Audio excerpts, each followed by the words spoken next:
سنو کہ لکھتا ہوں میں دردناک وہ منظر۔ اعوذ باللہ من الشیطان اللعین الرجیم، بسم اللہ الرحمن الرحیم۔ قائم ٹی وی کراچی سے میں ہوں آپ کے ساتھ شیری زہرا۔ تمام دیکھنے اور سننے والوں کو السلام علیکم، اور میں بڑھتی ہوں اپنے مہمان کی جانب۔ جیسا کہ آپ لوگ جانتے ہیں کہ ہم کربلا کب، کیوں اور کیسے کے ٹاپک پہ گفتگو کر رہے ہیں، اور ہمارے ساتھ گفتگو میں شامل محترمہ مفسرہ قرآن رباب کاظمی صاحبہ ہمارے پروگرام کا حصہ رہی ہیں اور حصہ ہیں۔ السلام علیکم رباب کاظمی صاحبہ۔ وعلیکم السلام، بہت شکریہ شیری، آپ نے مجھے ایک دفعہ اور دعوت دی ہے، اور میں قائم ٹی وی کی جو ہے مشکور ہوں کہ انہوں نے مجھے اس اہم ترین ٹاپک پہ جو ہے وہ بولنے کے لیے بلایا اور معلومات فراہم کرنے کے لیے بلایا۔ اور یہ حقیقت بات ہے، ہمارا علم تھوڑا ہے، یہ کہیں پر جو ہے علم کا اختتام ہم نہیں کر سکتے، ہمارے بعد بھی بہت آنے والے ہیں، اور انشاءاللہ مولا کی عزاداری ایسی ہے اور مولا کا ذکر ایسا ہے کہ اس میں لوگ آتے رہیں گے اور ہم سے بہتر آتے رہیں گے۔ بے شک جی۔ محترمہ رباب کاظمی صاحبہ، جس طرح ہم گزشتہ قسطوں میں کربلا کب، کیوں اور کیسے، اور اس کے حوالے سے جتنے کویشچنز تھے ہم نے آپ سے پوچھے، کیونکہ یہ وہ تمام سوالات ہیں جو ہماری ینگ جنریشنز میں بہت پائے جاتے ہیں، بہت اٹھتے ہیں، اور ان کا بخوبی ہمیں اب تک کوئی جواب نہیں دے پا رہا، اور یہ کام قائم ٹی وی کراچی کے پلیٹ فارم سے کیا جا رہا ہے۔ امید ہے تمام دیکھنے اور سننے والوں کو یہ پروگرام پسند آئیں گے۔ بالکل۔ اسی کے ساتھ میں آپ سے سوال کرنا چاہوں گی، یزید امام حسین سے بیعت کیوں لینا چاہتا تھا؟ میں نے آپ کو اپنے پچھلے پروگراموں میں بتایا کہ دیکھیے، ان کا جو قبیلہ تھا بنو امیہ، ان کی نظر صرف حکومت پہ تھی جی، اور وہ نبی اکرم کی بھی حکومت ہی کو دیکھ رہے تھے، سمجھ رہے تھے۔ اب یزید وہ تھا جس کے لیے اس کے والد نے، امیر شام نے پورا پلیٹ فارم تیار کیا تھا کہ نیکسٹ جو اب آئے وہ بنو ہاشم سے نہ آ جائے، وہ خلافت جو ہے بنو ہاشم میں دوبارہ نہ چلی جائے، کیونکہ نبوت اگر ان کا حصہ ہے تو خلافت ہمارا ہے۔ یعنی کہ یہ دونوں قبیلے بہت بڑے قبیلے تھے، بنو ہاشم اور بنو امیہ، لیکن ان میں وہ تو آئے تھے اللہ کی ہدایت لے کر آئے تھے، وہ اللہ کی طرف پروردہ تھے، وہ اللہ کی طرف سے ہدایت دینے آئے تھے انسانوں کے لیے، نجات کا ذریعہ تھے، لیکن یہ وہ تھے جو کہ دنیاوی اور باطل کے جو ہے امام تھے۔ وہ باطل کے امام تھے، یہ حق کے امام تھے۔ تو جو باطل ہوتا ہے وہ ہمیشہ حسد میں ہی مبتلا رہتا ہے، کیونکہ اس کی طاقت، علم جو ہے سب کچھ چھوٹی ہوتی ہے۔ پروردگار عالم خود حق ہے،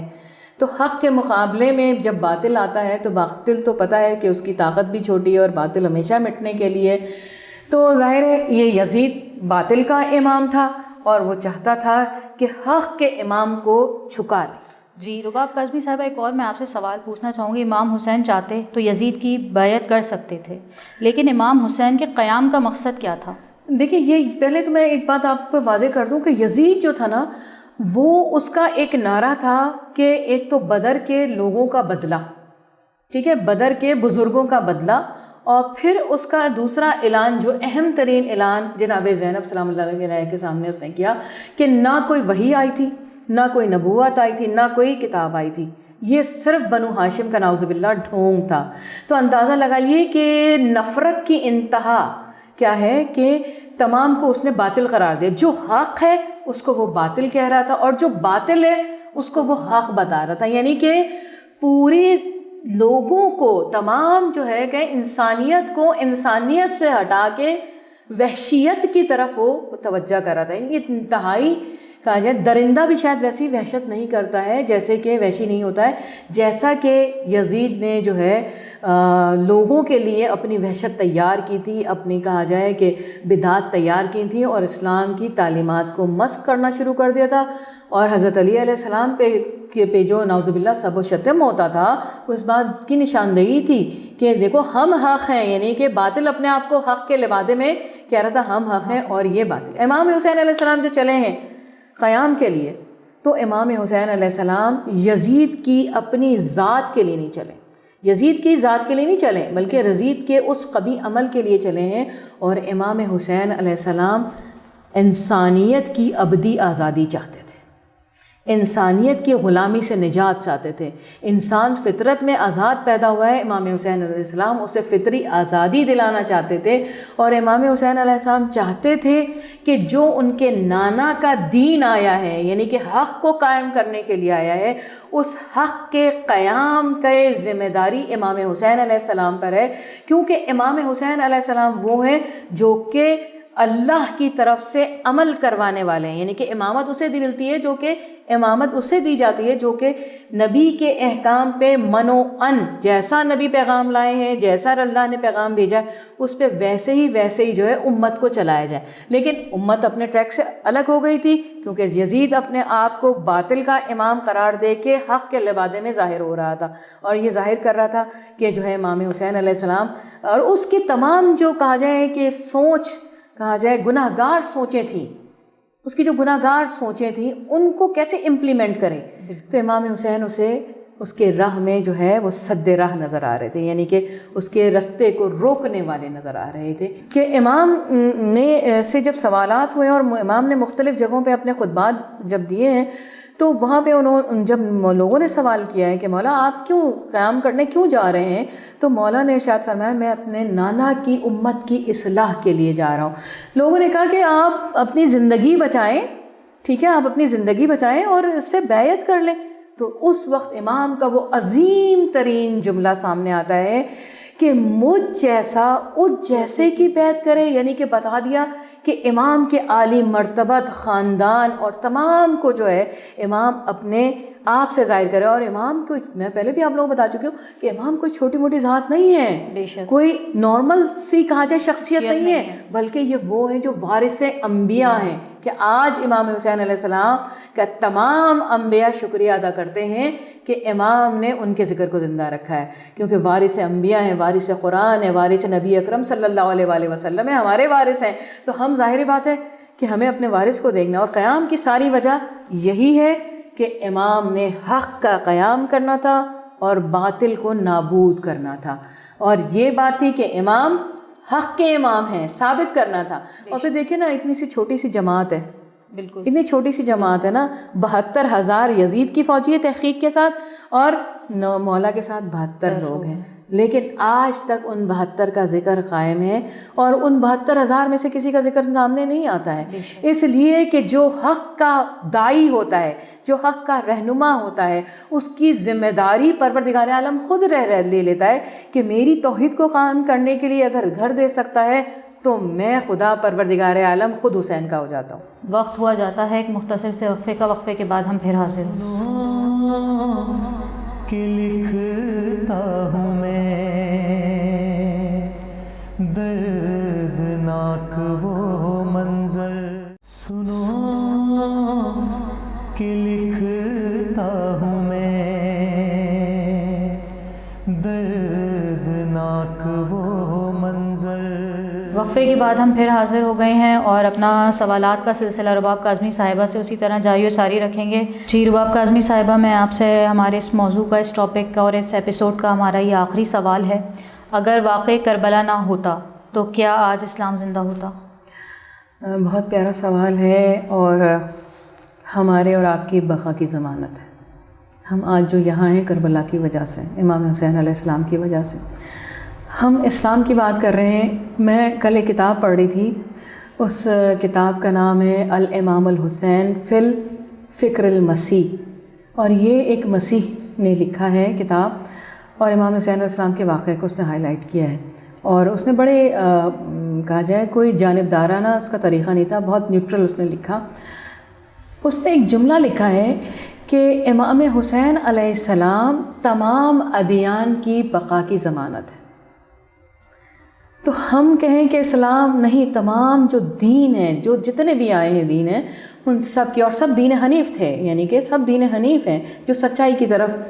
راغب کیے ہوئے انسانوں کو, وہ تمام دین جو ہے وہ امام حسین علیہ السلام کی مرہون منت ہے. اگر امام حسین علیہ السلام اپنی قربانی نہ دیتے تو آج اسلام تو اسلام, باقی عیسائیت کو بھی کوئی نہیں جانتا, یہودیت کو بھی نہیں کوئی جانتا, کیونکہ ظاہر ہے تم انبیاؤں کے وارث ہیں, اور وارث وہی ہوتا ہے جو اپنے وارثین کے نام کو زندہ رکھتا ہے. تو امام حسین علیہ السلام سے کربلا زندہ ہے, امام حسین علیہ السلام سے ذکر